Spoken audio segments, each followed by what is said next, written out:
Bonjour, je suis Eric Foch, maître de conférence en mécanique à l'Université de La Réunion, campus du Tampon. J'ai commencé mes études à l'Université de La Réunion, j'ai suivi une licence 1 et 2 en physique, puis j'ai continué mon parcours, donc licence 3, master 1 et 2, à l'Université Paris 7 Denis Diderot en physique fondamentale.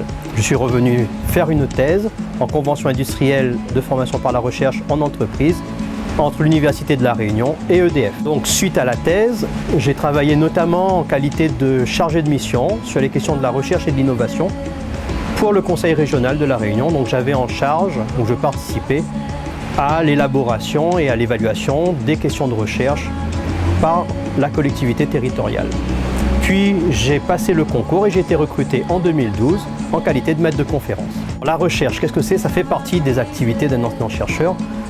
C'est réfléchir, amener une contribution, une réponse aux questions que notre monde se pose du point de vue sociétal, scientifique, donc verrou scientifique, verrou technologique. Comment faire pour qu'un bâtiment soit bioclimatique, consomme moins d'énergie?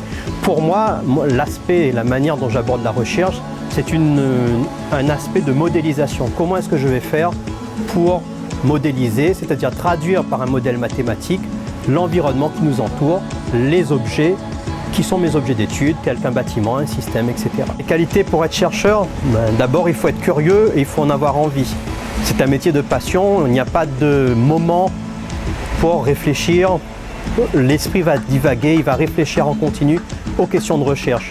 Donc ce n'est plus un travail, c'est une passion réellement. Donc il faut être intéressé, être curieux de tout, ouvert sur d'autres domaines et bien entendu, il faut être formé. Donc moi par exemple, je suis plus du côté de la modélisation, donc la transformation de la réalité physique en une réalité mathématique pour pouvoir ensuite prédire des comportements. Par exemple ce bâtiment, comment est-ce qu'on doit le concevoir pour qu'il ne consomme pas d'énergie? Moi j'ai travaillé sur des modèles de systèmes de traitement d'air, j'ai travaillé par exemple sur la prédiction de la consommation électrique. Un projet qui me tient à cœur, une réalisation, c'est en termes de modélisation par réseau de neurones, c'est poser la question à un moment donné de discriminer des entrées pertinentes des entrées inutiles. Alors, j'ai pensé à mettre un indicateur, donc une variable témoin, théoriquement inutile, à partir de laquelle j'ai pu classer les entrées intéressantes et les entrées inutiles.